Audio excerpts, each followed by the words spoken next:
Have you guys ever been so down bad after losing a ranked game that you decide to climb up a mountain just to take all your frustrations out on a tree? No. Yeah, me too, man. So unlike you and I, this menace is about to do the unthinkable after getting destroyed in his placement matches, so he decides to clap a tree to avenge his pride.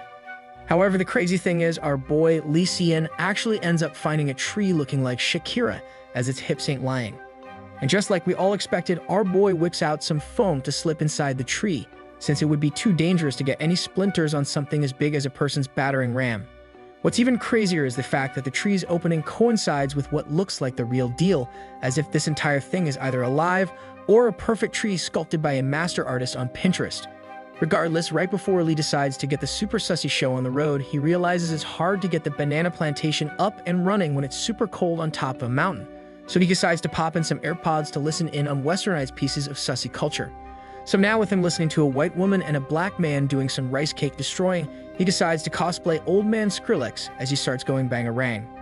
After the beat drops, our boy goes even crazier than normal as he begins using his hands to channel his inner tens, allowing him to jet dash forward past the point of no return as his dash is stuck on cooldown. Moments later, he takes a page out of Sword Art Online as Lee starts dreaming of using augmented reality to destroy even more trees without him leaving his house, so it's super clear our boy has nothing wrong with him at all.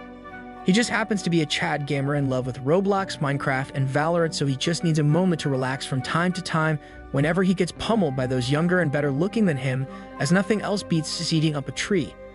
After finishing his epic roleplay event from Goldshire in World of Warcraft, it dawned on Lee that he actually went through and let his intrusive thoughts win, as what kind of person would go toe-to-toe with a tree even if it looks like a person? But at least our boy is a nice guy as he cleans up after himself, but after taking a look at his fill-up bag, it looks like our boy has finally released all of his pent-up anger from his red carpet of losses in his match history. Nonetheless, as Lee leaves to go home to go back to his Radiant and Challenger grind, the tree begins to look like it's seeping some water from the very place Lee attacked with all his might. Shortly after, the tree began squirming, fully armed with pink hearts all around it. So maybe this is all just a sussy dream. Unfortunately, it wasn't, so upon arriving back home, Lee found a midget looking like some kind of elf from another world screaming and yelling at him for no reason. The midget girl then started to command our boy to take responsibility, but she's just met with a confused and profound face from Lee, as our boy is starting to think he exploded too hard, causing him to lose track of reality. Eventually, Lee found out that the elf wasn't wasting time screwing around, as she ended up removing his entire room and placed a bottomless pit for him to step into if he decided to not cooperate. Our boy then learns from the elf-like being that he violated the #1 rule in all of anime, and it's to never ring a ding a tree like a psychopath, since it could be someone's mom from another world. Now that Lee has discovered the tree he specifically chose tonight was somehow someone's mom, he starts yelling and hitting himself as he can't believe this is happening to him right now. Suddenly, the girl smirks, causing a bright purple flash to fully engulf our boy, so Lee loses track of his movement as everything around him begins to turn faster than his pronouns. Shortly after, the world stopped spinning around, he started losing consciousness as he watched himself fall into some kind of world. Upon waking up in another world dimension, he is greeted by a game-like system congratulating him for becoming the first ever husband candidate of the stupid single tree. After making sure he isn't dreaming, he realizes he screwed up as he doesn't want to be covered by King Anime Recaps as the one boy who destroyed a tree, causing him to be reincarnated in another world. It's then revealed that there's multiple world trees around the universe and their sole purpose is to protect and nurture the planet using their roots. Unfortunately for Lee, he ended up making contact with a young world tree wanting to make Earth its home, since Earth did not have a world tree to protect and nurture it. So the problem here is that our boy smashed the only tree willing to make Earth its home, so yeah, our boy screwed up bad.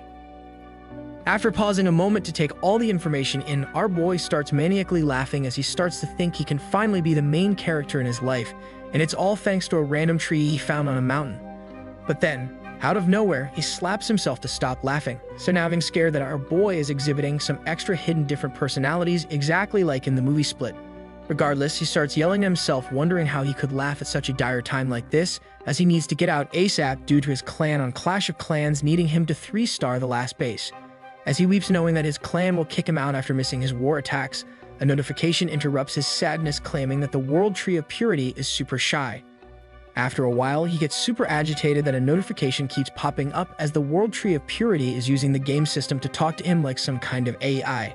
Eventually, he gets enough of the world tree communicating with him, so he starts attacking the system notifications to the best of his abilities, whilst commanding her to bring him back to his original world.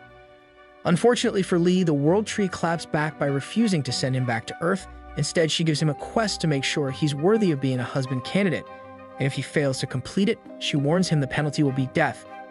Upon hearing her last words, our boy decides to play ball like a true wimp, so he decides to ask what exactly must he do to complete his quest. And within a blink of an eye, Lee finds himself washing ashore an island with a humongous sand castle before him, mysteriously named the Academy. His task is now to go inside and graduate within 120 days, or else he will be fed to the neighboring tribal chieftain and turned into a very mystical and yummy soup. But if our boy is actually able to complete the mission, he will gain the quest reward of the world tree's sussy love, while also having the added benefit of being able to live on. However, we discover he wasn't actually teleported to a deserted island, but it was actually just Lee dreaming about what's about to happen to him if he fails the mission. So he snaps back to reality and begins researching the new world he's in. He then finds out that the brand new world he got teleported to is basically Earth combined with some fantasy game elements, so there's a bunch of dungeons and everyone literally looks human. Nevertheless, the world tree interrupts him again and forces him to create his character in the brand new world, as all of his stats will reflect what he looks like on the planet. As such, our boy gets super excited at the thought of allocating all his skill points, since on Earth, all he did was game and nothing else, so at least he has some gaming expertise to help guide him through. But then it turns out he must be an iron player, as Bro decides to sacrifice all of his charm points so he could put more points into luck, causing the world tree to start weeping and shaking her head furiously. Against the world tree's wishes, Lee confirms his new abilities by punching the confirmation button, causing a blinding light to shine through the sky and straight into his body. He then starts getting infused with an otherworldly power, as lightning begins to surge through his entire body and out into the surroundings. After being infused with lightning and the traces finally going away, he begins feeling exhausted as he starts panting like he's totally out of breath, while also feeling super heavy, exactly like if he transformed into Nico Avocado. Nonetheless, he turns back towards the world tree only to find her absolutely sobbing about his new look, as Lee hasn't yet realized everyone else on the planet is only able to see his super ugly and overweight brand new version of himself. This doesn't bother our Chad though, so he tells the world tree not to worry, as he can just work out every day starting from tomorrow to lose all the weight he's apparently gained, as he has 120 days before the husbando exams. However, on his 13th day of constantly working out in the brand new world he lives in, he starts breaking down as he's making no progress, losing some fat, so he's basically like the artist being too lazy to draw an overweight version of himself. But he knows he can't give up now, as he wants to go back to the real world to watch his beloved Lakers win the championship again, so he's able to hype himself back up. As he continues his jog through a nearby university, he passes by two girls whom he overhears making fun of his appearance, claiming that he's even uglier than the troll ogre from Dark and Darker. As such, Lee gets riled so much that he actually turns into an ugly monkey instead. This causes him to finally lash out and start yelling at the girls, and he even goes as far as to chase them down, as we find out our boy has some anger management issues. But then, as he chases after the girls that were busy making fun of him earlier, all of his commotion and loudness alert a nearby goddess busy quenching their thirst with some Mountain Dew. It then turns out that the girl is not only beautiful, but she got some massive pyramids of Giza, and she even managed to stick an entire oven below the ship's deck that could rival Nicki Minaj. Unluckily for our boy though, she stops to look only for her to start profusely sweating at the sight of seeing the ugliest man alive. Meanwhile, back to the action, our boy is too slow and he doesn't have enough stamina to continue chasing, so he ends up picking up a rock like a true monkey, threatening them that they shouldn't make fun of ugly people, as there's nothing wrong with having low charm. Luckily, a security officer is able to apprehend our boy before he got even more rowdy, so she tells him that being loud in public spaces is strictly prohibited. As such, she warns Lee that this is the last warning she will ever give him again, so we discover that he's actually been caught doing the same thing at least 6 times in the past week. And so our boy apologizes and promises to never step foot on the park again, but the lady lets him go as she feels some pity for Lee, as life handed him a straight 0 out of 10 on the attractiveness scale. But as soon as he leaves the premises of the park, some girl walks by him and starts insulting him by calling him a dinosaur, so our boy has to try his hardest to calm down. Regardless, he decides it's time to finally amp up his workouts, as he can't even call it working out if all he does is jog around without lifting any weights. But then, just as he finishes signing up, he gets instantly rejected as the guy refuses him membership for being so unattractive that Lee has already broken the rule of never ever being disgusting or disrespectful towards other gym members. Our boy then attempts to plead for his case, telling the man he's not violating anything as he's not that ugly, but the guy claps back by handing him a mirror. Upon looking into the mirror, he transforms into Snow White, so the mirror actually instantly breaks just at the sheer sight of Lee's face, even though he can't actually see what he looks like as he can only see his previous self. Nonetheless, he heads back home only to find himself being followed by numerous TV stations as he becomes the hot topic of the planet for being the man who broke a mirror with his face. He's so ugly now, even though the artist is too lazy to show his transformation, that Breaking News decided to cover how he's the first man ever to break a mirror with his reflection. Nevertheless, he's forced to head back home feeling absolutely defeated that he can't even join a gym to pump some iron, as he knows he only has 1 month left before he has to pass the exam to make sure he's worthy of the World Tree.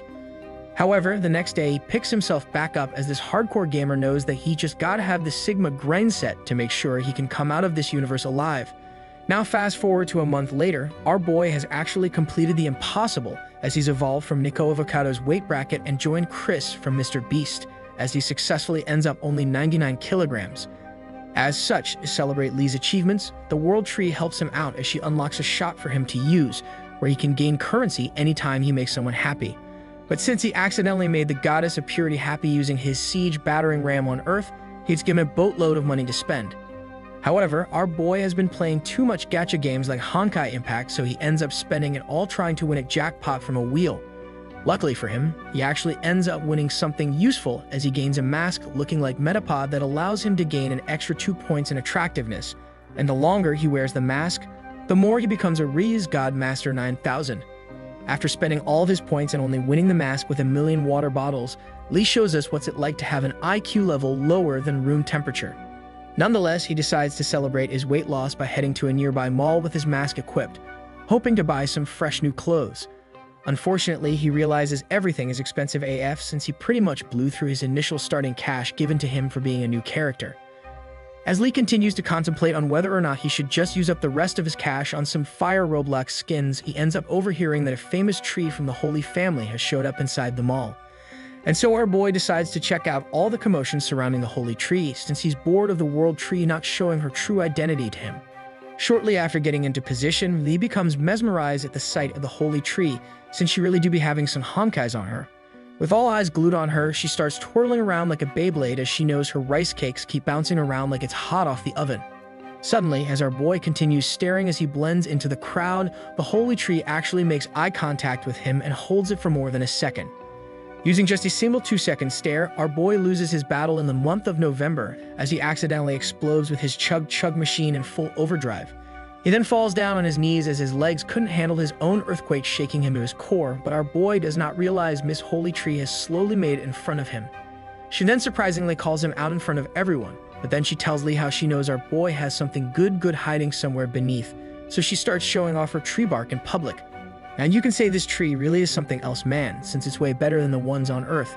Anyways, back to the action, our boy finds himself sitting down on the top floor of the Holy Tree headquarters, utterly confused to how he got here or why he's even here in the first place. Then, with just a blink of the eye, the Holy Tree appears in front of him as if she activated her teleportation devil fruit. Regardless, as she continues staring at Lee without saying anything, she ends up procuring a smile right before she starts activating her Sussy Nation attacks. As such, she gets up and slams her desk, whilst our boy is busy sussy day dreaming of things that could happen in this very scenario he's currently in. Mere seconds later, the Holy Tree closes the gap between it and Lee using her sussy jutsu powers, leaving our boy in total shock as he can't believe what the heck is happening right now. Lee then starts to look for his asthma inhaler, as he's unable to handle the intense scenario he faces due to the Holy Tree pulling some very unholy actions as she parted his red sea of pants without any hesitation. She then starts laughing like a true crazy maniac featured on a Netflix show, as she starts asking our boy why his banana tree plantation outgrew its plot size all of a sudden. Shortly after exposing Lee for his surprising actions, the Holy Tree channels even more of its unholy powers, causing our boy to repeatedly say he's sorry as his banana tree plantation cannot be controlled once it goes crazy. Upon hearing his excuse, the Holy Tree continues its attack straight onto the defensive side of Lee's court, as he allows her to easily get to his basket. Now that she's right underneath the net, the tree asks our boy why he's being so shy, as it looks like she's ready to jump really high to dunk her basketball straight in like prime Dwight Howard. But Lee still does nothing as he's still purely stun-locked by the attacks of the Holy Tree. But let's be real, he's totally enjoying the fact that he doesn't have to do anything this time for the tree to continue on charging. Eventually, she stops cosplaying Chef Curry in his prime as she doesn't want to continue draining the basketball, so she changes the subject and simply asks our boy what his name actually is, to which Lee replies by revealing his true real name. After discovering his name, the holy tree places its hand on his back, where she softly lets our boy know that there's a lot of unique people like him in this world. However, the holy tree quickly transformed into its true demon self, so Lee learns real quick that she's actually only after some of his secret Dragon Balls that he won from the gacha earlier. Our boy originally thought it was utterly useless as the fine print clearly explained only girls are allowed to use it, but now he knows he has the upper hand as the holy tree really desires its effects. She then orders him to swiftly give it to him, but our boy hesitates as he expected her to offer huge amounts of money first in return for such a seemingly rare item. As such, Lee refuses to hand it over, so he decides to finally wake up and stand up for himself, leading to him asking the holy tree why exactly are the arboreal balls so important that she actually went through all this trouble to bring him in. And so she reveals that for tree people like her, the legendary balls are a key accelerant for growth as it transforms a baby straight into its adult form. And so that's why she's trying her hardest to make sure she's the first to get to his rare item, since she actually has some tree babies she needs to make sure grows to their full potential as part of the Royal Oak family. But then something within Lee causes him to temporarily evolve into a Chad as he turns his back to her, where he realizes the tree people come from the seed of his world tree. So technically, if he ends up marrying the world tree of purity, then he knows he could rice cake smash all the other trees, whilst they name him as the ultimate daddy of them all. Nevertheless, he gets brought back to reality as he starts sweating profusely at the thought of him actually pulling off such a Sigma male move, as it requires him to actually stand up for himself against a royal family. However, as he struggles on deciding what course of action should he choose, the holy tree interrupts him by making a snarky remark to make sure he thinks properly about it. As such, our boy decides it's time for him to no longer be a pushover like his past life on Earth, as he now has the perfect opportunity to turn his life around and change into Faker, the best pro gamer of all time. And just like his idol, he places the red buff perfectly on the table using his amazing mechanical skills, enticing the holy tree to come forward to claim her prize. However, he baits her last second by taking back the red buff before she could reach it, ordering her to wait. Our boy then activates his voice changer to make his voice deeper, claiming that he actually has 2 more at home and he's planning to reclaim all 7 Dragon Balls to summon forth the Eternal Dragon. However, the holy tree calls him stupid, telling him that he shouldn't have revealed he has 2 more, since she's going to steal them all away from him like a true savage. She then continues to make fun of him for revealing way too much information, as Lee could have just gotten away with only losing 1 arboreal ball. Regardless, her constant insults forces our boy to be so frustrated to the point where he could actually feel his face burning up from anger building up within him. Eventually, his anger subsides after realizing that the World Tree has given him a new sub-quest, where Lee learns he needs to make the Holy Tree start leaking like a broken faucet ASAP, or else face imminent death. After reading the alert, our boy instantly turns white like a ghost due to its consequence of failing, causing even the Holy Tree to be worried about Lee. Nevertheless, he knows he needs to complete the mission, so the only way to go about this is to make sure he heads to the nearest bathroom, as he won't be able to last more than a second if he doesn't do a premature explosion before taking on the quest. But right before he leaves the room, his anger management disorder activates as he can no longer take all the insults he's receiving lightly. Instead of lining it to the bathroom, he instead comes back and starts closing all the doors and locking them afterwards, as our boy has finally had enough. Now with his anger taking control, he channels his inner Sussy Beka as he picks up the tree and slams it on the desk beside them. He then squares up and starts taking over the walls of the holy tree through effective use of his battering ram, allowing him to start the procedure of intense rice cake baking. As he continues the legendary siege of the holy tree, Lee decides to take off his mask as it's getting in the way, but this helps him out as the holy tree can't believe how ugly he really is. And so the rest was history, as Lee successfully invades the plains of the holy tree, allowing Lee to absolutely take over, causing her to experience a world she's never expected.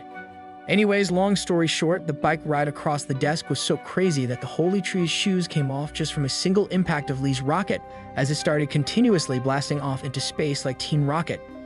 In the end, our boy became exactly like his idol Saitama, but instead of becoming the new One Punch Man, he became the most legendary One Thrust Man instead. And the reason why he became so legendary to the royal tree is because she finally found out that a banana tree plantation can continue on forwards, even if the banana has been harvested once already. And in the end, the absolute menace claps back when the oak tree tells him today is the best day for her tree saplings to be created with 100% effectiveness, so he ended up exploding the Terminator within the tree. Now the crazy part to all of this is after our dude exploded on purpose, he withdrew his horse, and the horse was already ready for its second race. Shortly after showcasing the ability to instantly get ready for another match, Lee gets up and tells her that although he might have already forgiven her, his McDonald's feels differently as it's roaring to get revenge after her initial display of aggressiveness. Regardless, with Lee's sword already unsheathed and ready to do some light sparring against a tree for match 2, our boy holds nothing back and charges forward without any hesitation as he starts screaming like King Arthur with his Excalibur. Now with round 2 of the best of 5 series in the middle of its epic battle, Lee's opponent within the noble trees end up succumbing to his relentless attacks. As such, the unholy oak tree is unable to resist the truth and lets it escape as she stops pretending our boy's anime horse is the worst she's ever seen. Instead, her role in attempting to become the best Hollywood actress in the world has come to an end, since Lee was able to see and feel what she truly had in mind, so his confidence levels begin to balloon even higher. Anyways, long story short, our boy ended up placing a saddle in front of him using a tree, and in regards to round 2, Lee was the clear winner with the score ending 69-0. Nonetheless, the whole battle with the best of 5 series has led to a savage unlock within our boy's brain. So now the only thing he can think about is how awesome doing rice cake smashing with real trees in another world really is. Whoa, and I totally forgot that his future wife was the one that made him do the subquest in conquering the oak tree, who's actually a really weird man if you think about it. Regardless, with the completion of the subquest, Lee has also gained another special Dragon Ball, plus an additional special feature from the Oak Tree Encyclopedia, giving him a slight bonus to his wind magic capabilities. Now that our boy has completed his first ever subquest, he puts his special mask back on, and then we discover he's super addicted to trees now, so he's going to try his hardest to get in the academy. It then dawns on him that if he's able to successfully pass the entrance exam, that not only will he win over the mother of all trees, but he will also get the chance to become Ash Ketchum as he wants to catch all them trees. Oh, and by the way guys, he's not that bad since he ended up sharing the extra Dragon Ball from his reward pile. But he kinda is since he surprisingly sticks it inside the treehouse. At least the oak tree loved the random special item entering a place the tree never expected to open up, so do what you will with that information. Nevertheless, shortly after giving away one of his rewards, he ends up leaving the entire oak tree headquarters feeling good about himself, while saying out loud that he had a tremendous and fun time even though he thought he was going to get destroyed. Instead, he came out of the headquarters feeling totally invigorated and became the man responsible for destroying trees in ways you cannot imagine. Plus, he added his first ever capture into his tree decks. So all in all, our boy had a perfect day today, so he's already ready to get home, and upon arriving, he sits down and reflects about what happened. He then got scared and sat by a window overlooking his front entrance, after he realized he just messed with an entire noble tree family, but luckily, Xiao never sent anyone to destroy him.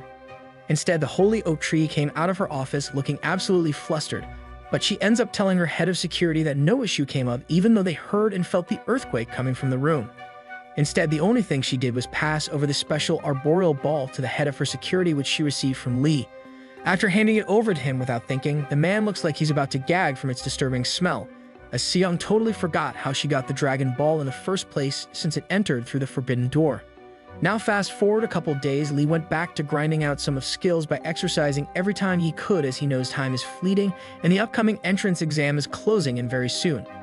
Even his future wife has started to get super excited with his progress to increase his charm skill, as he's slowly and surely returning back to normal with his abs even reappearing. Eventually, our boy received a notification from the World Tree of Purity alerting him that his weight level has shifted forward to obese, which doesn't even make sense as bro got some abs. Anime be anime, I guess, so regardless, we fast forward to the day of the legendary entrance exams that will dictate whether the menace will live on or will Lee just perish for failing the exam. After arriving at the special academy, he sits down while waiting, but the dude is already shaking like mad due to nervousness, as failure is not an option. With time slowly passing, he gets even more nervous to the point he almost had a missing toilet problem, as Lee learned the exam is actually a duel between everyone else trying to join the academy. All our boy needs to do is to just beat the person next to him, and he will be good to go in this brand new world. But after finally checking out who's beside him, he realizes his opponent is going to be a girl. Now this girl isn't just a random normie, since upon inspection, Lee discovers that the pink-haired girl is actually Azalea, and she just so happens to be a successor of a very famous holy tree lineage.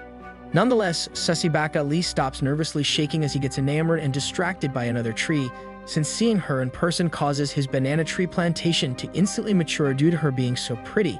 However, our boy stares at Azalea for way too long to the point where she ends up noticing, causing her to call Lee out as no popular girl wants the attention of an ugly duckling. As such, our boy responds super awkwardly as playing Valorant or League of Legends all day taught him no social interaction skills, but he's able to stutter and make an excuse about how he saw her on the news. Luckily for our boy, she falls for his lame excuse, so she stops confronting him, but she goes back to staring at the wall looking absolutely bored. Eventually, she stops looking bored when an elf-like boy named Jung Sai-woo walks in and sits down. Azalea instantly shifts her gaze from the wall and instantly stares straight at the boy while looking like she caught the love bug. Of course, Lee feels disheartened and totally jealous that Jung didn't even have to do anything but sit down, and girls started falling head over heels for him. Regardless, his jealousy gets put aside as he hears an announcer call his group, so our boy swiftly changes focus as he needs to give the exam his all or he's gonna get sent to the afterlife. Shortly after entering the examination room, Lee learns that not only does he have to face off against Azalea, but he also has to deal with the Ultra Chad beside him, making him look like a dwarf. Surprisingly, Jung starts playfully insulting Azalea, but he's totally serious about destroying her in the duel. Meanwhile, our boy gets flustered as he begins feeling left out of the group. However, it turns out that Jung is actually really nice as he ends up including Lee into the group conversation by asking him how his written portion went. Jung then continued on by revealing to Lee that he's also human, and since they're both humans, he wants Lee to succeed so they could get accepted together.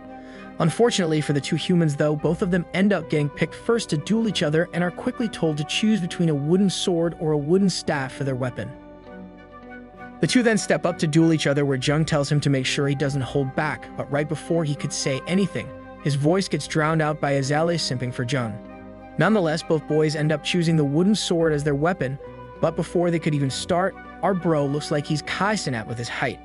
And within 1 second of the duel starting, Jung quickly closes the gap and swings his sword so hard that he ended up breaking Lee's sword with one blow. With Lee's sword now rendered useless, Jung continues forward looking like he's super hell-bent on destroying our boy. Luckily for Lee though, right before Jung was about to send him back to where he belongs, the instructor steps in and orders Lee to pick up his weapon as Jung violated the rule of using spells. Unfortunately for our boy though, Jung's tremendous display of power in just a few seconds has already gotten into Lee's head, so he starts contemplating if he can even win. However, just as Lee is about to lose all hope in himself, future wifey world Tree of Purity interrupts him and cheers him on by telling him that he can totally win in style. And just like that, with the help of a chat box looking like Chat GPT with emojis, our boy's confidence and hope gets restored, so he readies for round 2. As soon as the instructor blows his whistle to indicate the start of the round, Lee instantly charged forward and path towards victory. Unfortunately, after blinking once, he found himself instantly defeated by the elf boy, where he got left with a lot of bruises, but at least the blows he received weren't from a real sword. After losing in style and heading out of the examination room, Azalea and Jung come out to greet our boy before he leaves, so they told him to keep his head up as he did a good job. Regardless, our boy had to leave the academy feeling totally defeated and left constantly thinking about his weak goodbye, since the only thing he could think of at the time was saying you guys did good too. And since he was the first one told to go home, his one-sided defeat by Jung has left a bitter taste in his mouth. Nevertheless, after a couple hours, Lee decided to put his attractiveness plus one mask back on to figure out a way to enter the academy, as he despised others, feeling pity for him. However, the turntables turn as Lee runs into Seong, the same exact holy tree he loves to continually rice cake smash, all thanks to his mystical Dragon Balls he won from a gacha. Seong then starts to get flustered at the sight of Lee due to him sending her to Toontown last night, but we all know she's just playing hard to get, as she clearly enjoyed every sussy moment. Nonetheless, as Seong attempts to berate him for his actions the other day, our boy doesn't even budge as he realizes Seong's name tag has her title as an academy supervisor. As such, Lee decides she's going to be the key into getting back inside the academy, so he quickly activates Sussy Jutsu in a flash, quickly targeting Seong's large burrito bowl before retreating instantly, causing her to randomly make some sus sounds in front of everyone. And just like that, mission complete, as he's able to flawlessly turn on her engine, allowing for her to agree to walk with him to a more secluded area. Eventually, you can tell this is about to get super oddly interesting for our boy Lee, as Seong mysteriously opens a locked door whilst already having a face you only see in very cultured anime. After opening the door, Seong leads Lee into an empty university-sized classroom, while also asking our boy what the heck he's doing here at the academy. And like a true Chad, he doesn't beat around the bush and straight up asks if Seong would love some more arboreal balls he gave her from the other day. But before he could offer up some more mystical balls of power, Lee ends up revealing what happened earlier with his dual test at the academy. After finishing explaining his backstory, Lee gets to the point and asks if Seong would accept his bribe of arboreal balls in exchange for her help in getting him into the academy. However, Seong hesitates for a moment and thinks about the Spanish Soccer Federation tea going on right now, where she realizes that her tree people is actually as corrupt. Mere seconds later, Seong shows off her tree assets in front of the viewer while also flipping the bird at our boy, telling him that his offer is futile since he will most likely just fail anyways. Of course, Seong's response clearly does not resonate well with Lee as he's super desperate to get back in, causing his anger management issues to pop up for a few seconds. And with his anger now in full display, Lee decides to throw in the towel and figures he might as well bring her with him to be erased from reality by sending Seong 6 feet under with a single punch.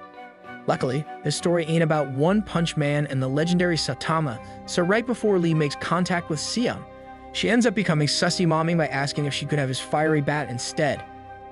Our bro's anger then subsides back to power level 0 as Lee's banana tree plantation instead decides to take over in its place. Our boy is then quick to establish the contract between the two, and let's just say he's ready to erupt the volcano to make sure a holy tree is ravaged back to its foundling roots. And so cue the Sussy Nation attacking as Mr. Steel Yo Tree decides that the contract will begin right now inside this classroom that they didn't lock. Lee then assumes the role of a teacher as he uses his sword made up of fresh bananas to teach Seong correct manners in regards to eating any fruits. This impromptu free class also taught students to make sure to gasp for some air if something is ever blocking the esophagus, and let's just say this class lasted very long. Now, the only reason this class lasted longer than most is due to the fact that Lee ends up doing an anime cosplay class as well, where he decided to do the genius cosplay of being a jackhammer, while Seong was the concrete. In the end, the holy oak tree found itself absolutely drenched by the rain as Seong couldn't stop the storm from building up in her basement, all because of Lee. Now the funny thing is that once the two were finished with their anime cosplay class, our boy actually became even more of a menace as he ended up tying the oak tree up on the floor. Of course, she agreed to it first, but you know what Lee did afterwards, guys? He straight up ran and left Seong to figure out how to escape by herself before an entire group of math majors showed up for class. Nevertheless, a few days after doing such a class act to Seong, our boy receives a call from an unknown number, but Lee was hesitant to pick up as he doesn't want to be called another Nigerian prince. Luckily for Lee, though, he answers the call last second, where it's revealed that Seong has somehow successfully got our boy into the prestigious L Academy.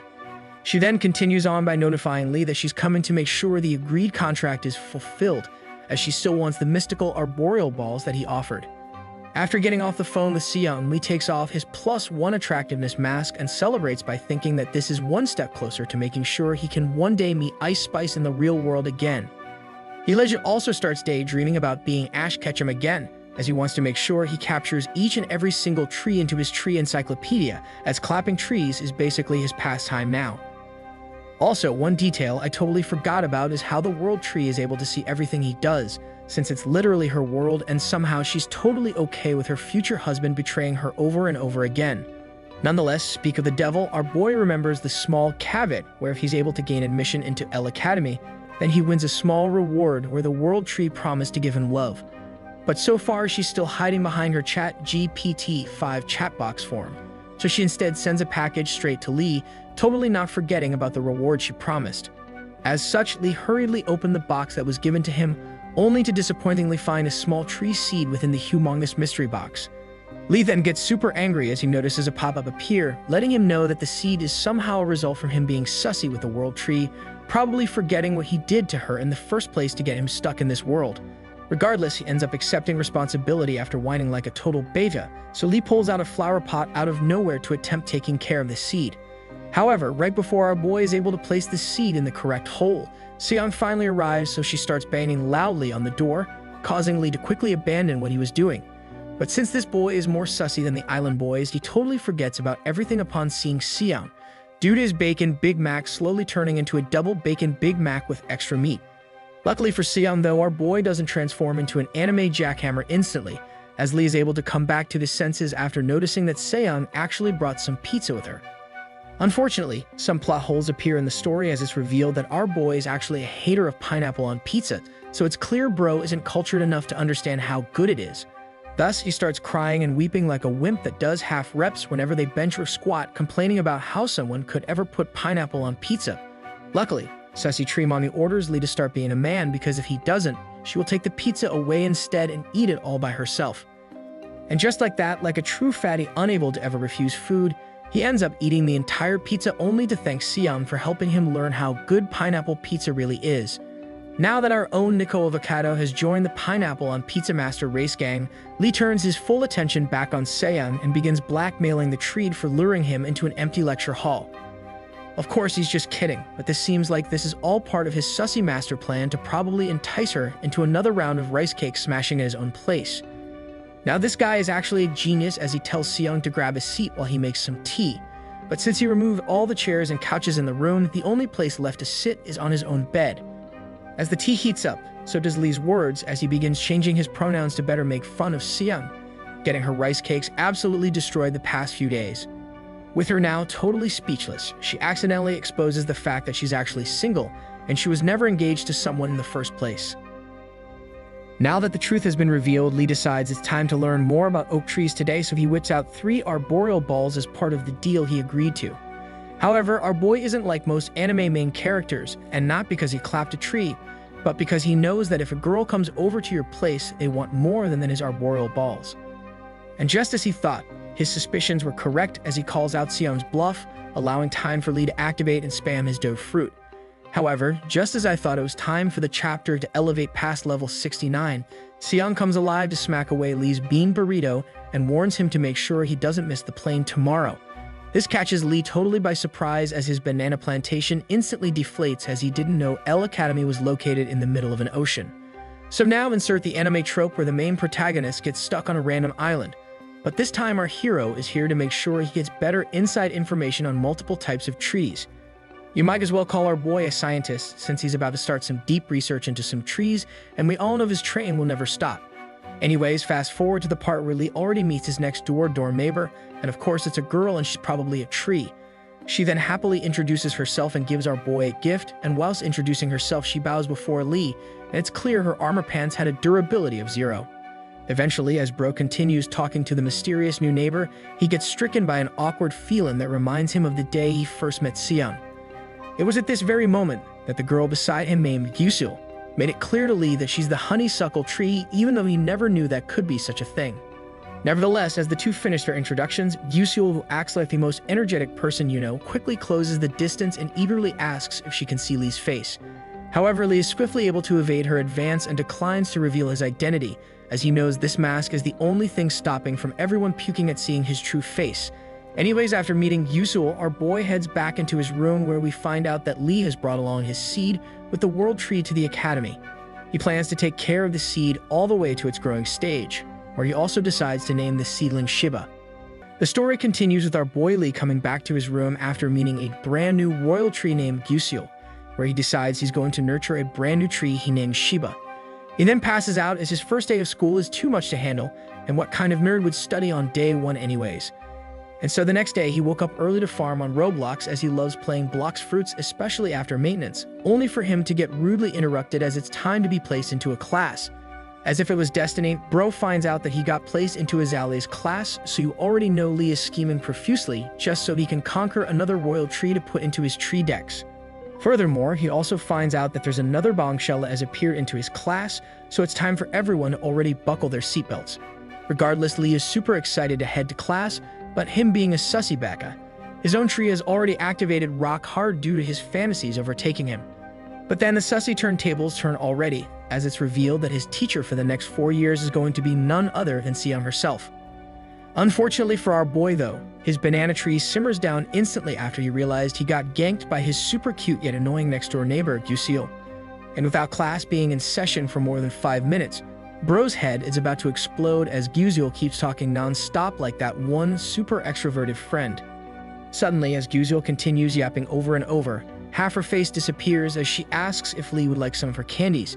Initially, I thought it was just her flirting with him, but luckily for us, it turns out it wasn't a signal for sussy Gyuzul. Instead, our boy receives his second main quest within this world. Upon further instructions, his future wife informs him that he has exactly 1 week to make 3 friends at the academy, and if he fails to do so, he dies.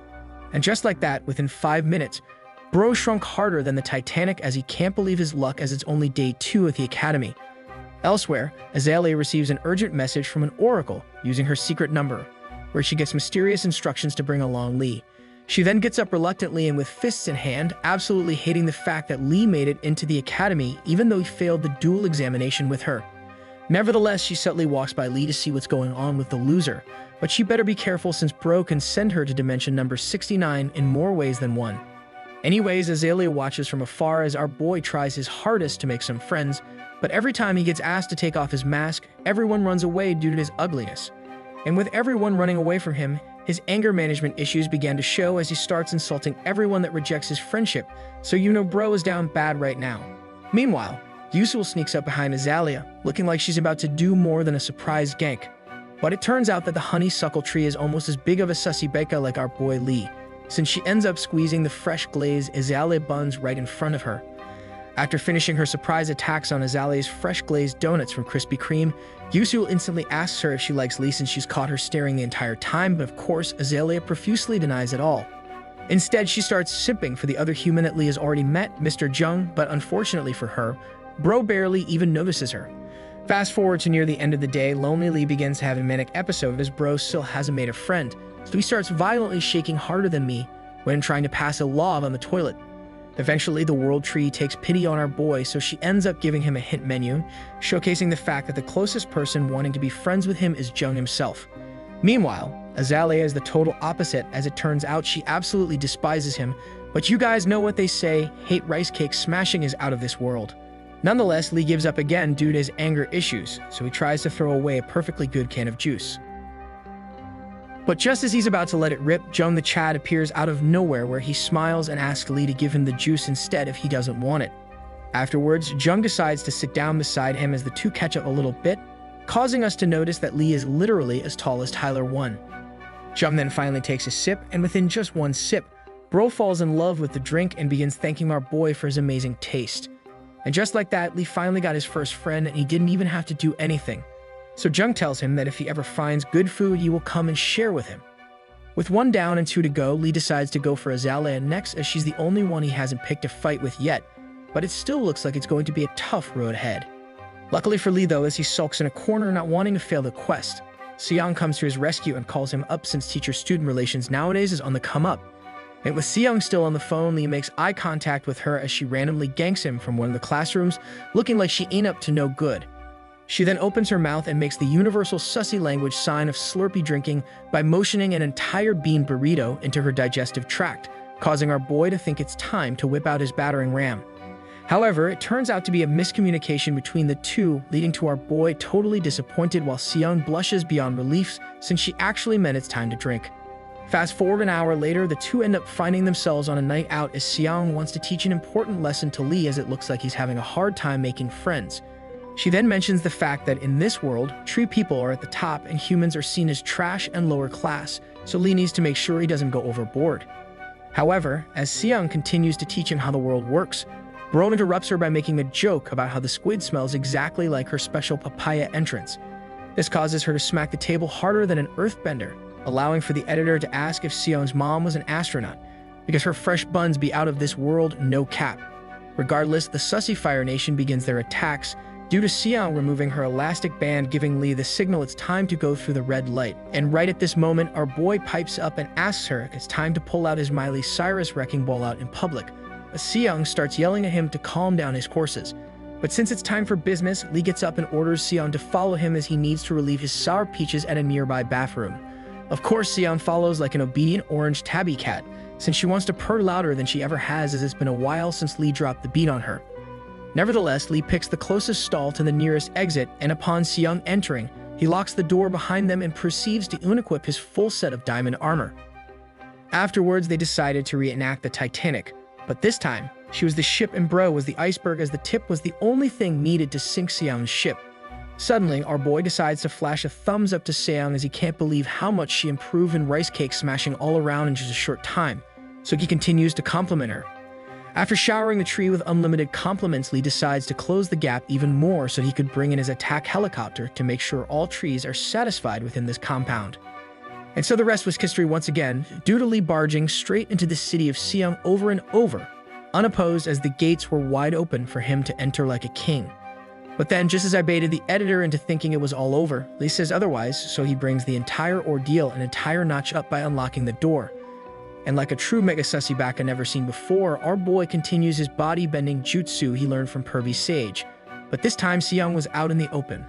Now, one thing to note, I do feel bad for Seong since she's touching the ground, and we all know how bad the men bathrooms are, and let's just say bleach isn't enough to clean up. In the end, their duel was so crazy that a random magical acorn appeared as a result of Seong reaching the climax of the mountain. And if it's ever consumed, Lee's wind magic will get a huge boost. But you know what? Our boy is a total menace as bro looked at it for just 1 second, and then he ate it up, straight from the underground. Nevertheless, with the night ending after a nice round of perfectly friendly dueling, the two head home while Lee starts making fun of Seong for actually barking. Elsewhere, Azalea is busy shoving her face into her pillow as the Oracle repeats their orders to bring forth Lee among the admitted students. Fast forward the next morning, we get greeted by the sight of the orange-haired girl, or is it Yellow, or maybe both? Let me know in the comment section below. It turns out the girl is busy waiting for her turn as today happens to be a first ever basic training, and it's Lee's turn to spar where he ends up picking the lowest level difficulty to start. And as our boy gets ready to start, his attention quickly shifts to his left as his sussy senses are tingling after picking up the scent of a goddess in action. After taking a closer look and with Lee enamored by the new girl, he continues to stare, and who could blame him as the girl got larger Honkai star rails than everyone else so far. We then learn that her name is Suyu, and her name is derived from the Japanese Cornelian cherry, as she does got some of the best cherries around. Anyways, at first glance, it looks like Suyu is a master swordsman like my girl Asuna, since she can easily glide through the air and destroy anything in her path with just one blow. And as Suyu destroys everything in her path without even dropping a sweat, Lee decides to ask the training bot instructor what level her difficulty is, and it turns out she's at max difficulty. Not wanting to be outdone, and more so wanting to show off, our boy decides to think with his banana tree, so he tells the wooden bot to raise his difficulty to max. Coincidentally, Sue finishes right in time to watch Lee start his training, and much to my surprise, bro didn't get knocked out within the first 2 seconds. She then starts blushing as she continues to watch, and much to everyone's amazement, somehow Lee has turned into a swordsman Chad, even though bro got beat into a pulp during dual examinations. He's even able to finish the level 5 difficulty within a minute as Lee deals a final blow, causing the wooden bot to break. The bot then begins to utter the words, training over due to our boy actually dealing excessive damage to it, making it seem like it's totally broken. As such, Lee begins panicking as he didn't even know he had that much power, and he doesn't want to get kicked out from the academy for breaking a training bot within the first week. However, bro stops caring instantly once Sue ganks him from behind as she pokes him and asks what move he just pulled off that destroyed the robot. Regardless, he spills the beans and informs Suyu that he was trying to copy her technique as she was moving more gracefully than his Canada Goose. After letting her know that he tried to copy her, Sue straight up gives him a stone-cold face and alerts him by saying that he's doing it all wrong, so there's no way that's her moves. As such, he orders her to try again, totally surprising Lee as he was busy recollecting what Seong said the night before, and that was to make sure he approaches tree people with utmost respect. Anyways, she ends up doing a gender reverse role swap, so she begins to teach him how it's done while she presses the gigantic Japanese blossoms straight into his back. She then continues by making sure no inches were spared between her and Lee, but it seems like something else is about to grow more than a couple inches. Nonetheless, Short King tries again and proceeds to attack another level 5 difficulty bot, and this time he easily defeats it again.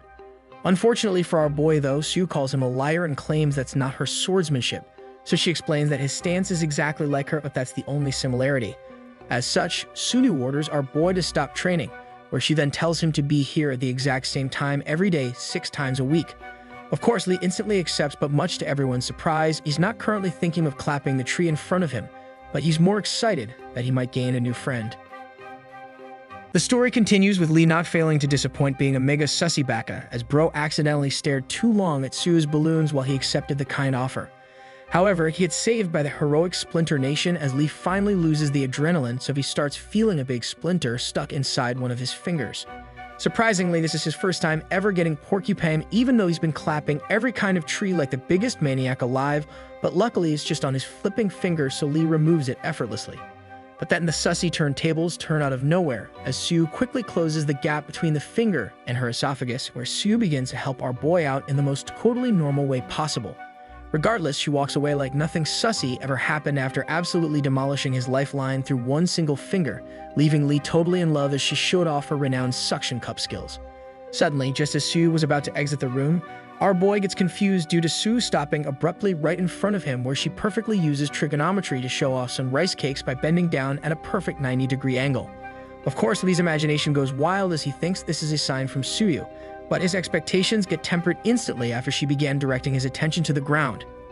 As such, the two started to clean up the room from debris that flew from his sword earlier, and don't worry, we aren't going lower in this scene as some of you weirdos go wild when there's no socks on. Nevertheless, as the two continue to bond a little bit for cleaning up the training area together, Sue stops randomly again and pipes up by questioning our boy as to why he keeps staring at her. Lee then tries his best to explain himself as he doesn't want to blow his chance, but the only thing he could think of is League of Legends pickup lines. Unfortunately, Bro knew that any kind of Lee reference will fly straight over her head, so he decides to not make a mid-laner joke to avoid being seen as a nerd. Instead, he deactivates his Wizard of Oz powers and claims that it's nothing. So fast forward the next day, it's revealed that it's time for the Academy to undergo the first ever hologram practice battles to assess their skills. Furthermore, Lee learns from the instructor that everyone will be evaluated thoroughly, but this time, the battles will be conducted in groups. As such, everyone quickly formed into groups of threes, but Lee failed to find a group instantly as no one wanted to carry him to Challenger. Luckily for him though, he gets saved by the bell as his first and only friend Jung invites Lee to join him and Azalea as they still have one spot, much to the dismay of the unconquered pink tree. Initially, Azalea was vehemently opposed to the idea, but she's a simp for Jung and she's also under the control of the Oracle, so she wasn't able to block our boy from joining. Nonetheless, with the three now forming a group, the instructor hands out 3 cards allowing the 3 to find each other if they ever get lost in the dungeon. And the way it works is pretty easy. All you have to do is rip the card in half and your group members will get notified of your location. But it's a one-time use only. Mere moments later, all students were given the chance to pick between a real sword or staff to equip themselves with, so their group ended up with 2 swordsmen in Jung and Lee and 1 sorceress in the form of Azalea. Then with a single blink, the 3 found themselves teleported to a brand new world where Azalea had to hold onto her dear life to make sure her skirt didn't get removed by the mysterious portal. Upon landing within the brand new world, our boy coincidentally lands underneath Azalea, allowing for Lee to be able to stare right into the unprotected region Azalea uses whenever she heads to the bathroom. However, just as Azalea was about to teach Lee a lesson to never join the dark, sussy side of the Fire Nation, all 3 get interrupted by a fierce growl from behind. It was at this very moment our boy knew he screwed up as he let his guard down in exchange for his banana tree to be branded Mr. Peeping Tom. But upon closer inspection, Lee realizes the intense growl he heard from behind came from a cute little wolf, causing him to be utterly confused.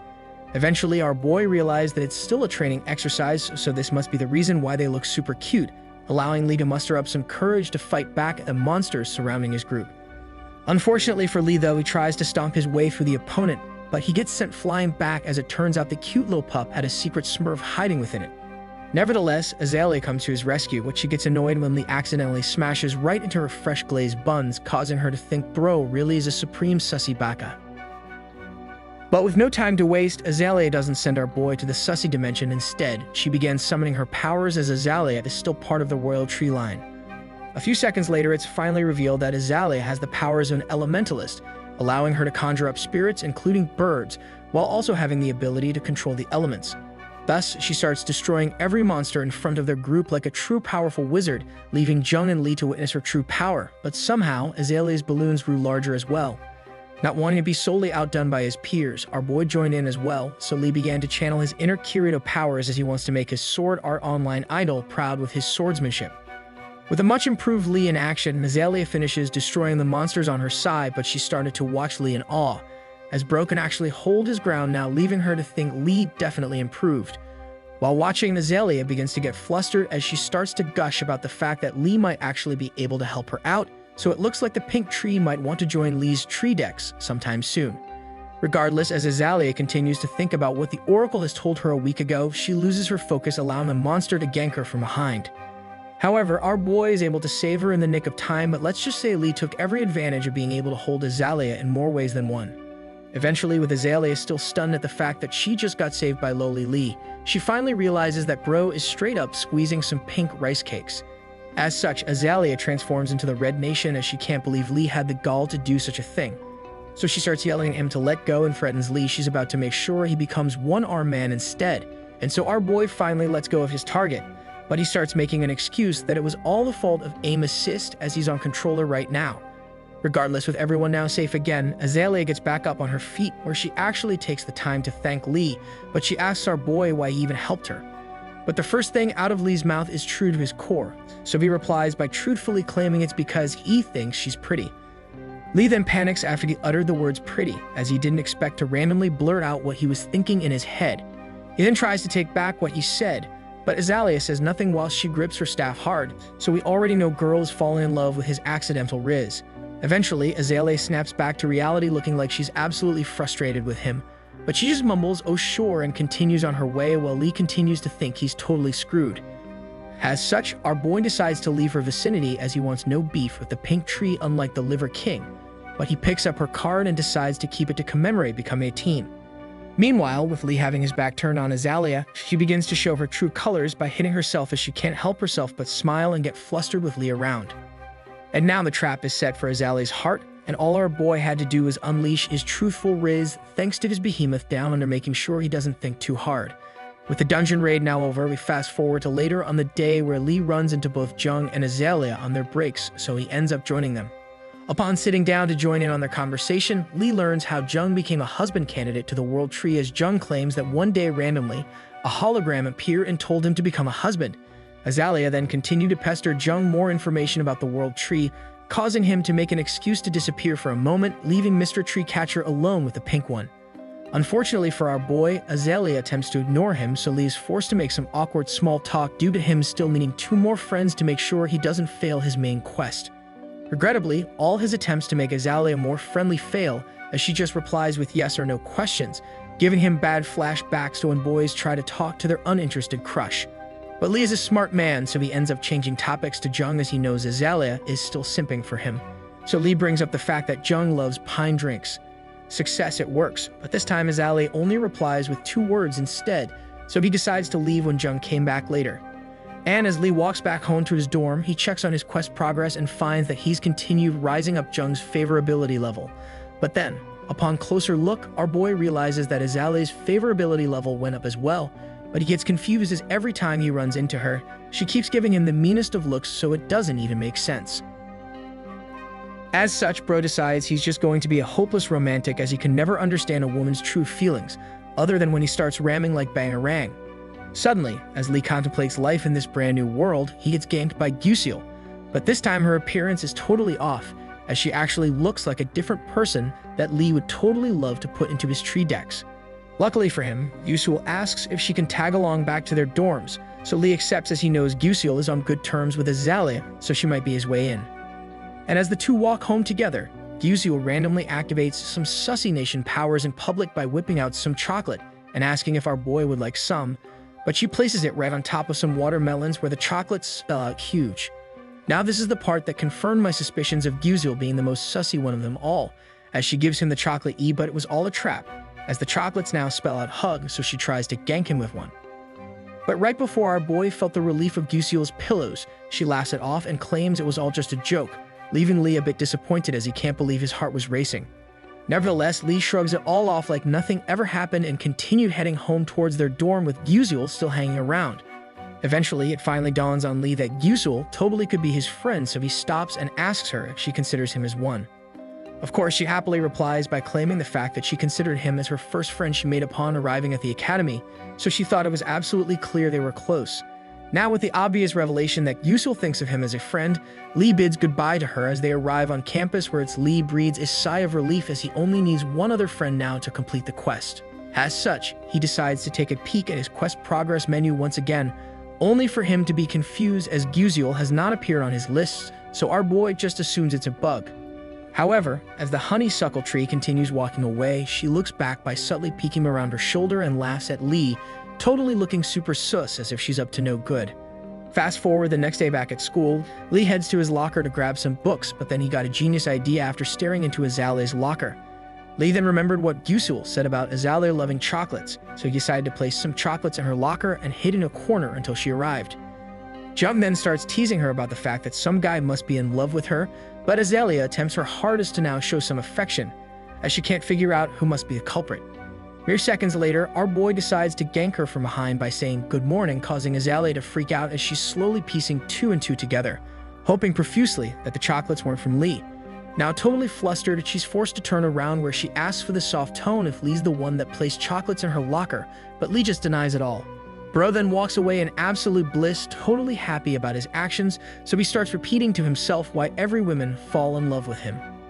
Mission success as Lee is unknowingly sliding deeper and deeper into her heart, and soon he will be super deep into the pink, never discovered before tree roots of Azalea. Regardless, as she freaks out on how to handle her emotions, John ganks her from behind and starts teasing her about how Lee must really like her, but she just denies it and vehemently opposes the idea. Unfortunately for her though, as she continues to deny everything, rumors start to spread that someone out there must really like her, but who can really blame them? With her now being the center of attention before class starts, she ends up having a flashback to the time Lee risked his life to save her and her giant pristine personalities. Nonetheless, after snapping back to reality, we discover that our boy is totally in now with Azalea since she begins to uncontrollably blush, looking like she's about to rip out a loud ooh-woo.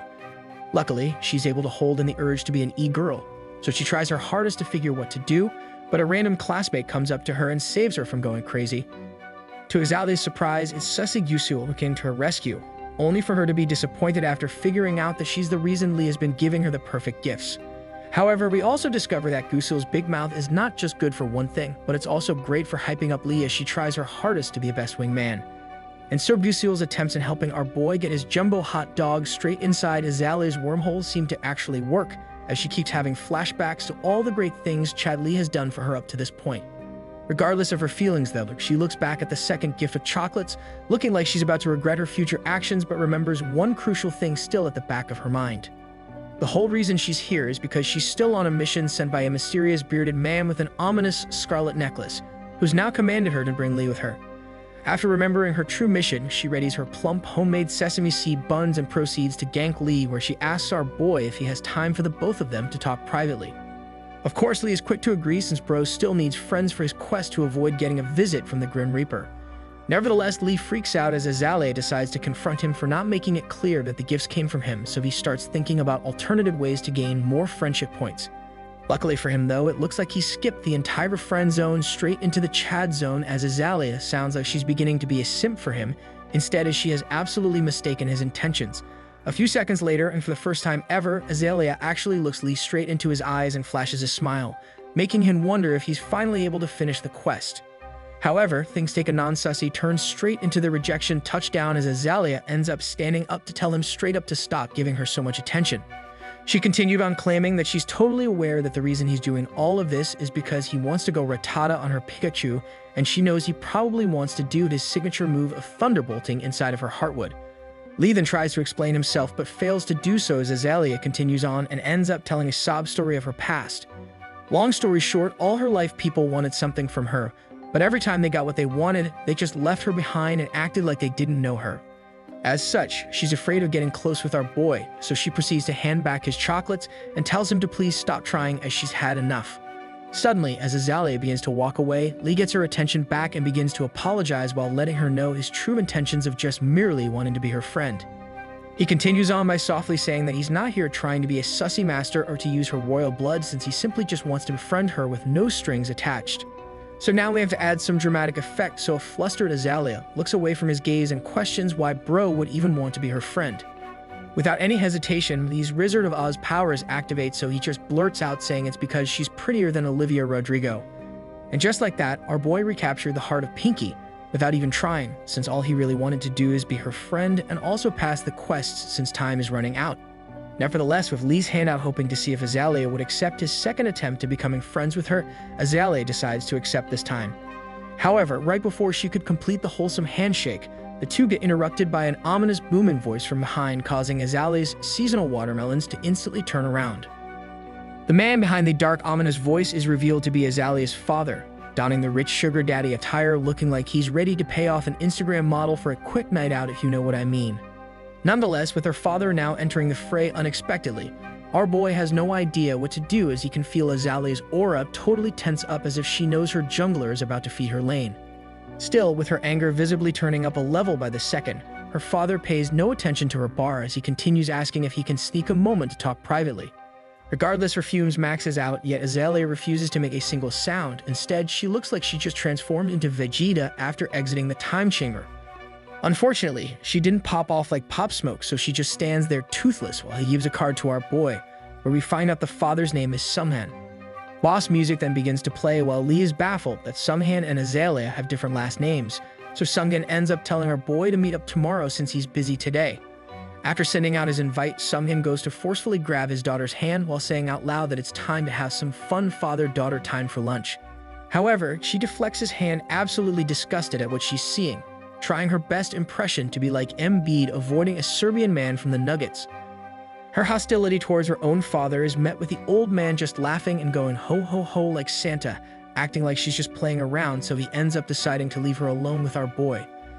With Sunghan gone, Azalea tells Lee that whatever he's going to tell him is probably going to be super beneficial to him, but Lee asks if it's going to be the same way for her too. Unfortunately, Bro figures out that it won't be good for her at all, so he gives concern for her, which only gets her angry. Eventually, Azalea fully breaks down when our boy tells her that he truly cares for her as a friend, so he wants to know what the heck is going on to make her act this way. But before she could explain, the lights turn off while she walks away from Lee, where she decides to just leave him hanging without all her baggage. Moments later, and with Azalea nowhere to be seen, his future wife ganks in with a notification asking if he would like to butt into another family's business. Without any hesitation, he calls her stupid since he's almost maxed out her favorability level and says of course he's going to go meddle with another family like he's Malcolm in the middle to finish his quest. So now Lee is fully determined in digging up some tea on the mysterious Sunghan from the noble branch, as he's ready to risk it all for Azalea since his life is on the line no matter what. As our boy furiously brainstorms with some anime main character energy ways to help out Azalea, the World Tree pops out advising him to ask an adult.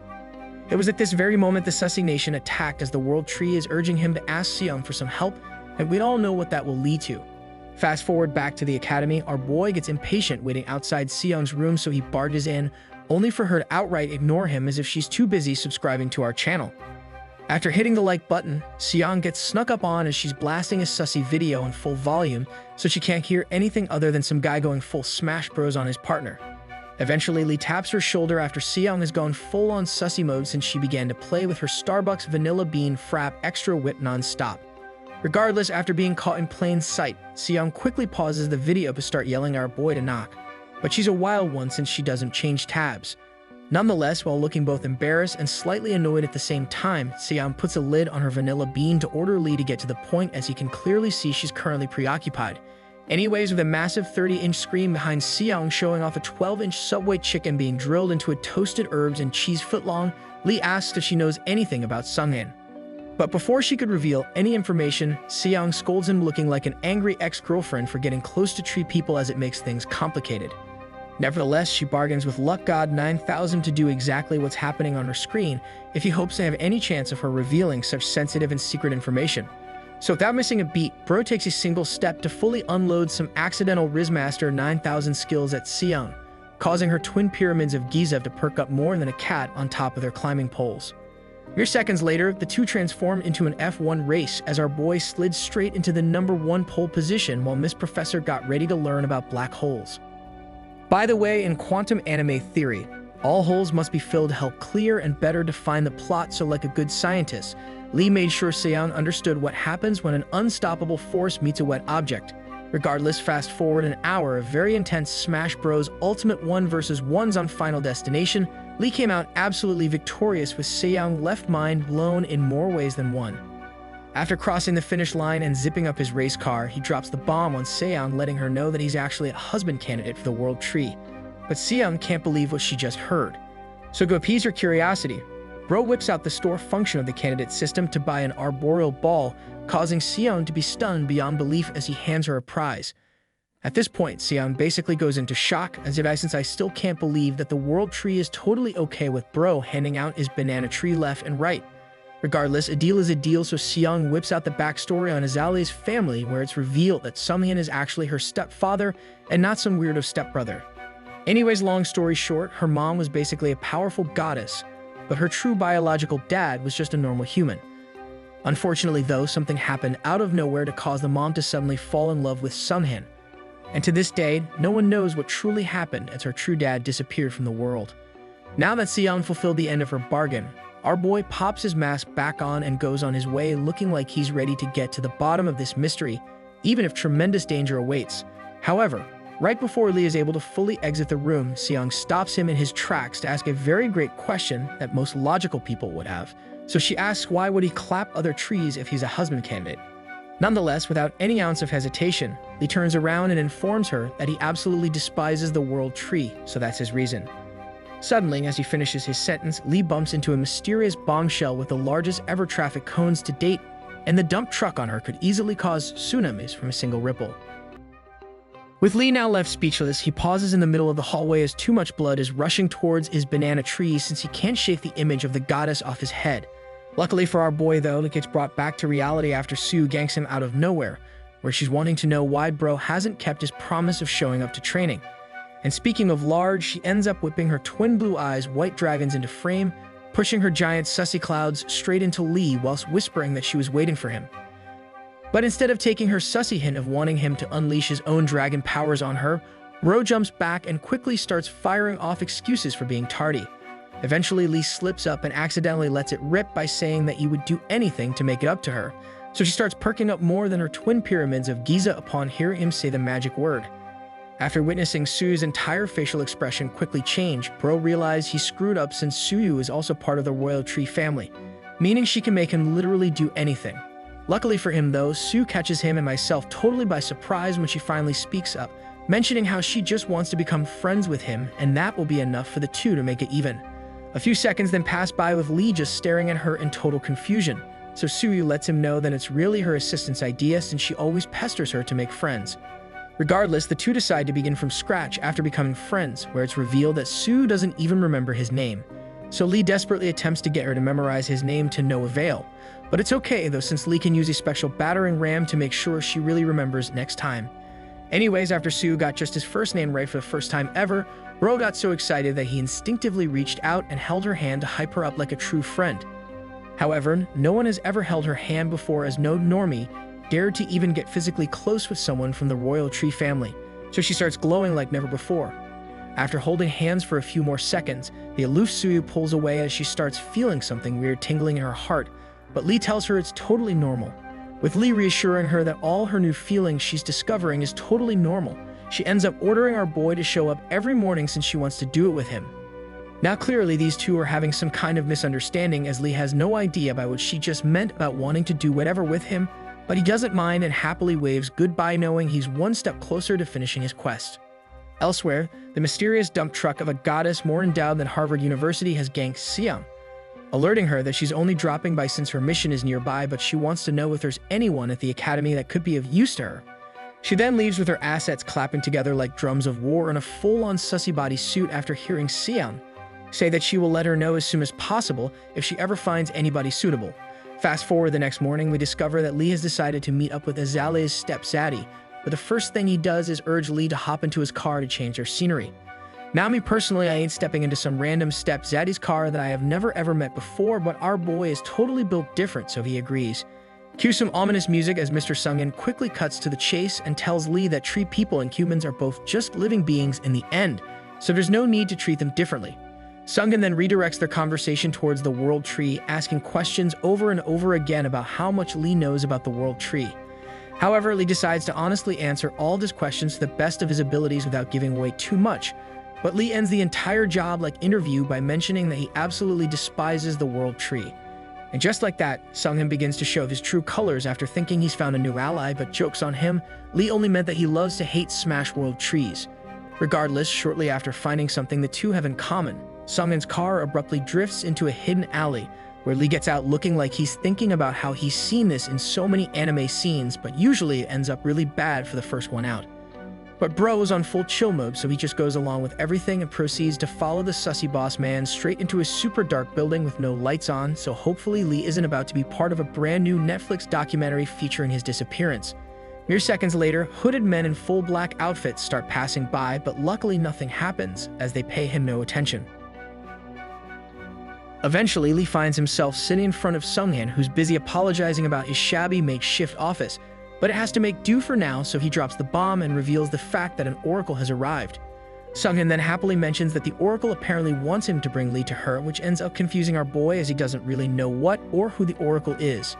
After a quick moment of silence as Lee attempts to figure out what the heck is going on, Sunghyun grins like that one sussy friend that your uncle brought to meet you, saying that you'll understand soon enough. The lights then start to flicker and dim, making Lee scramble to contact the World Tree, only to find out his access is restricted here, so he's forced to sit while stuck watching Sunghyun's face disappear, so he asks Lee to join them. But the crazy boss man gets up from his couch looking like his willy is getting wonkud, totally ecstatic that he might be able to convince a World Tree husband candidate to join forces with him. To make his offer more enticing, Sunghyun decides to unlock a nearby locked chest, telling Lee that he can have anything he wants in the world, money, power, and even his daughter Azalea if he wishes. Upon hearing Sunghyun mention Azalea, bro gets up totally pumped, but I can't tell if he's super happy or angry since his Italian salami is already enlarging. Turns out, I wasn't the only one that was confused, since Sunghyun ends up taking his reaction as a positive note, so Sunghyun explains that this small ball is the key to taking over a tree person. The evil man clarifies that this single item can make a tree person, including Azalea, uncontrollably want them and to basically fall heads over heels for them forever. However, even with his thoughts getting invaded by the entire Sussy Fire Nation from all directions, he snaps out of it and bluntly asks Sunghyun if he did the same to Azalea's mom, to which he admits. Nevertheless, Sunghyun apparently can't properly read the room as Lee now looks like he's about to unleash his Rock Lee's final 8 gate, so he ends up mentioning how he shouldn't worry about Azalea, as her tree has never been deflowered by another person before. The madman even brings up how he baited Azalea to fully trust him and proceeds to make fun of her, making Lee even more furious as his power level begins to skyrocket past 9,000. Nevertheless, Sunghyun continues on his mission to recruit Lee while absolutely missing all the negative signals our bro is giving off, so he still decides to finally stretch out his hand to seal the deal. We then time skip 69 minutes later, where we discover that Rock Lee lost to the pervy sage since Lee shook Sunghyun's hand and accepted the deal to join his sussy gang. Upon accepting the initiation to join Delta Gamma Sussy, Sunghyun is overly thrilled, so he ends up revealing to Lee that he's planning to attack the academy in exactly 2 days. This is going to be his first part of the plan to ultimately wage war against the World Tree, so he can put an end to all tree people, so he summons a dark magician to help propel his plan. The dark magician then ganks the two out of nowhere, bringing along a mysterious ball and a golden sword as a gift for Lee. With magical ball and the golden short sword now in hand, Sunghyun prepares Lee for his first ever mission, to which he must use the magical ball as it will allow him to teleport Azalea to where the holder is. Luckily for Lee, though, he doesn't have to do it now, so a gleeful Sunghyun allows him to go on about his business today.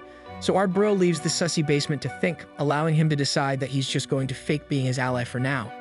However, Lee is having an internal crisis as he's having a hard time resisting the urge to actually join up with Sunghyun, so he could make Azalea his personal milk pumper.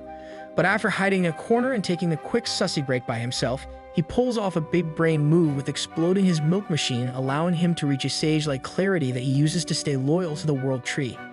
Shortly after ascending into a godlike mode of clarity, Lee quickly rushes to meet up with Seong to inform her of everything that happened. Unfortunately for Lee, though, Seong gets furious after learning that Lee is planning to deal with the bad guys himself, so she scolds him and urges him to not come to the academy that day. But Lee is too stubborn to listen, so Seong instantly bursts into her Gear 5 mode, yelling at Lee that he can actually perish during that day like my weak-old banana bread since he's still new to this world. Regardless, Lee is determined to help fight off the intruders, so Seong activates her Gear 5 Shadow Fiend techniques to give a taste of this noob of real true power within this world.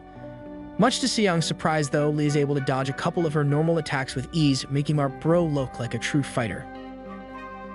However, Seong starts to laugh maniacally as she ramps up her attack speed by the second, so she mocks him by saying that he better be ready for the role swap if he loses this duel, since she will be the one that's going to be assaulting his banana hole later. After toying enough times with Lee, Seong decides it's time for her to start unleashing some real attacks, so she targets our boy and whips out some sick airbending skills. With wind magic now in play during their duel, Lee is unable to dodge, so he gets sent flying back to ground zero, with just one single hit from Seong, who looks like she's busy cosplaying Cloud from Final Fantasy. Bro then passes out from the direct hit, so Seong swaps back to her normal form to watch over and take care of him as he catches some well-needed Z's. Of course, after waking up, the first words out of his mouth is him asking when she's planning to destroy him with her sussy tree roots, since she promised to do so if he lost. Luckily for him, though, Seong backtracks since she isn't really into cosplaying a purple octopus that fills all the open holes they can find, so she would rather have him to go back to the usual forceful play of golf in all 18 of her holes. Fast forward to the next day, Bro decides to double dip on some tree action, so he shows up to training with Suyu for the first time in ages after realizing he's pretty powerless. After a very effective training lesson, Suyu compliments our boy for being much improved compared to the first time they met, giving Lee confidence and asking her out, to which Suyu happily accepts. Unfortunately for her, she didn't realize that him asking her out meant they were just going to grab some good old Korean chicken and beer, since she totally thought Bro meant something else super sussy. Regardless, since she's from a super rich and powerful family, Lee discovers that this girl doesn't even know how to eat chicken, but she ends up devouring everything on the table whilst looking like she's in love. Suyu, with a deadpan face, then mentions that although all the food tastes quite different compared to the ones she usually has at home, she doesn't mind it too much since she's spending time with our boy. Regardless, Lee misses all the hints from Suyu again that she clearly wants his cannon to directly hit the hull of her ship, so he instead takes the opportunity to ask her for a favor. The two leave the restaurant upon Suyu agreeing to help him with his mysterious favor, and the only thing that's been revealed so far is that this favor will put her in danger, to which she doesn't really mind. Nonetheless, before the two wave their goodbyes for the night, Suyu advises him to warn Azalea in advance, but Lee hasn't had the courage yet to fill her in. As such, night falls upon the city, where Lee is unable to sleep as the day of reckoning has come knocking on his door. In the morning, Lee visits Seon's office to get one last pump going before he might actually perish in this world, but it's too late since Seon has to attend the fated assembly. Nevertheless, with Lee on his mission to save the world, Seon parts him with one last gift, but it's not her phone number. Instead, it's someone else's that can play hero if anything goes haywire, like in Helldivers 2. So without being able to unleash his hidden jutsu powers hiding behind his pants, he leaves the room, but Seon gets worried as she doesn't want him to blow up like my toilet. Regardless, Lee tells her not to worry as he's been practicing a lot of 1 vs 1s on Brawlhalla, so he's for sure coming back alive. Fast forward to inside the assembly, the Final Fantasy Reckoning has started causing students to wonder what the heck is going on, as random loud noises kept popping out left and right like my popping swing. Eventually, everyone gets super worried, including Azalea, so Lee calls up the random number only to find out that it's a girl, and they are already too busy fighting off the invader Zims. So with no one else to rely on, he realizes he's the only one to lock in duelists, so it's up to him now to protect this side. At the same time, reality is setting in more quickly for Azalea, as she knows that this is all part of Sungmin's plan, unable to believe he's actually going through with it. Mere seconds later, one of the normie teachers with no powers comes bursting through the main doors, yelling at all the students to evacuate as the situation outside has become dire, just like when I hit up Taco Bell at lunch. As such, all the students began running out like a bunch of headless chickens, looking like each one just heard that there's a free unlimited food buffet next door. However, Azalea refuses to budge from her seat since she wants to clap them herself, so Lee shows up, but all she does is activate her Angry Bird's face since she thought he joined hands with the Sith. Now unable to fathom that Lee would actually go toe-to-toe against Sungmin, she begins crying as she thinks Bro is pulling a double agent move so he can secretly capture her, all according to Sungmin's plan. Nevertheless, time is running out as the same teacher that tried to get them to leave ends up getting ganked by a couple men looking like they're cosplaying Jawas from The Mandalorian. With the teacher now easily dispatched of, we discover that outside their classroom, more hooded people have begun springing up like a bunch of bunnies reproducing, so it's all chaos outside with sirens blaring over level 9000. At the same time, other normie teachers looking exactly like the other one try their best to stop the invaders, but without any tree powers, they are basically no match. Back inside the classroom of Lee, the masked men approach our boy, but they call him Apostle Lee and inform him that he can now proceed to a safe place they procured, and asks if he still has the crystal ball given to him the other day. Now speaking of balls, Bro whips it out like a Dragon Ball ready to summon the dragon Shenron to show the sussy bakers, but we all know he's got a different hidden dragon, if you know what I mean. Anyways, upon hearing the entire conversation unfold and seeing that Lee actually kept the Dragon Ball Z, Azalea has now sunk into a deep sadness, busy thinking that Lee actually betrayed her by joining the evil side.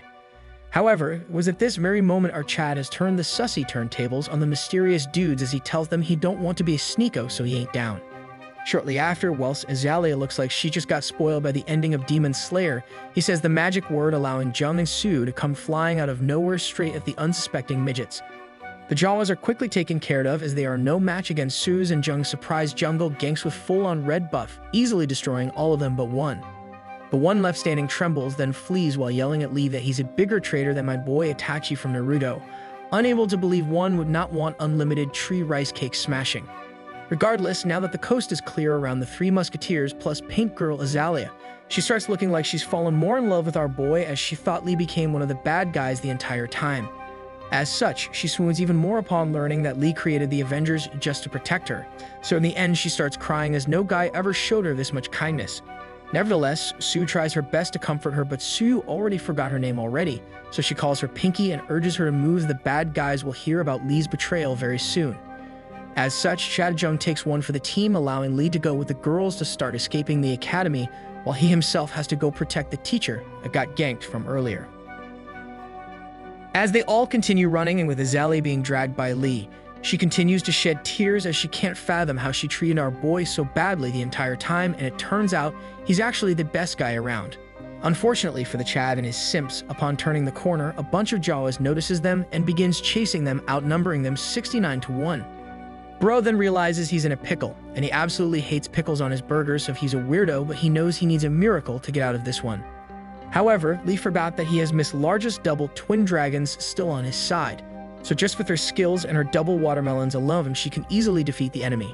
She then walks forward like an absolute brave Stacy, with every step of hers causing earthquakes to rumble all around due to how large and huge her combo meals are, whilst telling Lee to stick to their Avengers plan. So with Sue deciding to take all of the invaders on by herself and urging the two to keep running, Azalea looks behind her as they run, unable to believe her eyes that so many people are here for her. Nonetheless, the cult of Sunghan has had enough of the soap opera unfolding before them, so all of them rushes the blonde mistress at once, but Sue stands her ground while also looking like she's super bored. But as a dozen members get close to Sue ready to dismantle her one by one, a bright flash quickly engulfs them, and it wasn't a flash bang, instead it's Sue's blistering speed destroying them all. I'm surprised she can even move this fast with those Honkai impacts on her, because I know I wouldn't be able to move that fast with those personalities holding me down.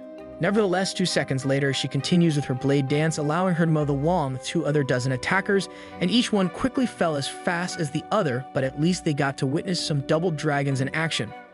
After utterly destroying the enemy with ease and with no one left standing other than her, she pauses for 1 second to think about Korean fried chicken and drinks like a savage.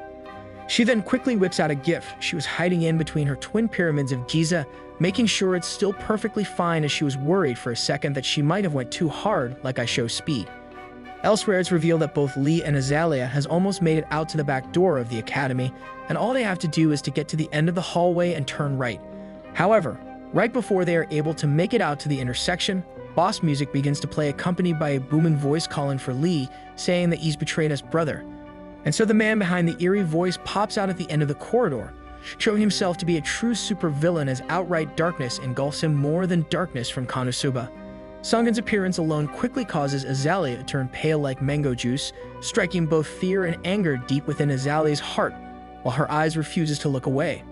Nonetheless, Sunghan continues on and blocks the path in between the exit and the two, busy being outright angry that Lee took the path of betrayal when he could have had anything he wanted if he just became a good boy and followed the plan. Mere seconds later, Lee and Azalea get sandwiched from behind like pulled pork as an army of members appears behind them, so Sunghan tells Lee that he's giving him one last chance to join their side. However, instead of falling for Sunghan's futile antics, he decides to grip Azalea's hands even harder and proceeds to shout back to Sunghan that he's never going to join his side unless his hero, Ash Ketchum, joins, since he wants to catch them all. And just like that, Sunghan instantaneously implodes, so he causes a dark ray to engulf the sky, causing more darkness to surround him, so he tells Lee that he can also just brainwash them if need be. At the same time, Sunghan gives the signal for the boys to attack, as now he knows he needs to be forceful if he wants to win the Avatar War against the World Tree. However, after binge-watching the new Avatar: The Last Airbender show on Netflix, Azalea realizes that she too can call upon her airbending powers, so this time she can be the one to step up to save Lee. And so Azalea starts sending out aggressive air warbirds, while following it up with a combo of air magic to stop the oncoming Jawas from reaching Lee, catching everyone by total surprise as no one thought she had it in within her. Nevertheless, she continues to power up like she just came out of the time chamber with a power level over 9,000, causing total destruction upon those currently trying to oppose her and Lee. Unfortunately for the two though, Azalea went too ham with her domain expansion powers after watching too much Jujutsu Kaisen, so she quickly overexerts herself, causing her to instantly run out of juice. With Lee now distracted by Azalea, due to her looking like she's about to pass out, Sunghan takes the prime opportunity to strike as he quickly teleports to try and deliver a single one-hit KO. Luckily, Lee is able to dodge the first hit, but Sunghan isn't showing any signs of stopping after the first warning strike. So Bro starts to look like he's about to turn into a wannabe Akaza, and so game on since Lee knows he needs to make his final stand now or else face utter destruction in this world, and there's no way he's giving up his rice cake smashing time with trees. Lee then tries his best to initiate an attack on his own, but Sunghan easily deflects Lee's attack like a Sigma male with one hand, so he begins to chuckle like a maniac. Sunghan then decides he's had enough of toying around with weak boys like Lee, so he activates the true power of his sword, causing red magic to overflow within it, revealing an invisible blade. In an instant, Lee is sent flying like a hyena after Sunghan just pointed his sword at him. So maybe this is all just an elaborate magic trick from Disney to destroy weebs. Anyways, with Sunghan not even moving a single inch, our boy is left speechless on his knees as he can't even tell where the attacks are coming from since the bad dude is just standing there with his sword pointed at him. However, Sunghan approaches him slowly since he thinks Lee is about to give up due to his crack cosplaying a Magic the Gathering tournament behind him. But instead, Lee attacks one more time. Unfortunately for our boy, it wasn't enough, so he gets sent flying like Team Rocket once again, leaving him utterly defeated before Sunghan causing Azalea to wake up from her exhaustedness. So with Lee now on the ground and Sunghan looking like he's about to stick Excalibur straight into a block of weak stone under him, all Azalea can do is shout like a cheerleader and watch from afar. However, with Lee on the verge of destruction, he quickly gets up on one knee ready to accept his fate, while sending Azalea one last smile, knowing he tried his best. Suddenly, right before Sunghan was about to deliver the finishing blow, pink energy began engulfing the entire area as Azalea looks like she's channeling her inner tree Victoria's Secret to save the one man that taught her how to truly love. Within seconds, Azalea is able to quickly dispatch of every member near them while also informing Sunghan that she's about to turn him into orange pulp, but Sunghan laughs and embraces the entire thing. It's then revealed that this is actually part of Sunghan's plan, as he needed Azalea to finally find her final evolution form just so he's able to fully harvest her and her powers using one simple marble trick. Now knowing what Sunghan is about to do, our boy pushes himself past his limit tests since he knows he needs to stop Sunghan or else all will be lost. As such, Bro musters up all the energy left in his tank so he can attempt a sneak attack from behind, whilst also holding the secret Dragon Balls in his hand. Success, it works as he's able to actually close the gap between him and the evil lord, allowing him to use the Dragon Ball Z to teleport both himself and Sunghan to their base so Azalea would not get caught in 4K. In an instant, the two disappear, leaving Azalea all alone by herself, so she begins weeping on her knees after realizing what just happened, since she never wanted Bro to sacrifice himself. Unfortunately though, as she's stuck in her emotional state, one of the cult members from behind has started to make his way to deliver the final blow himself on the one target they needed to capture.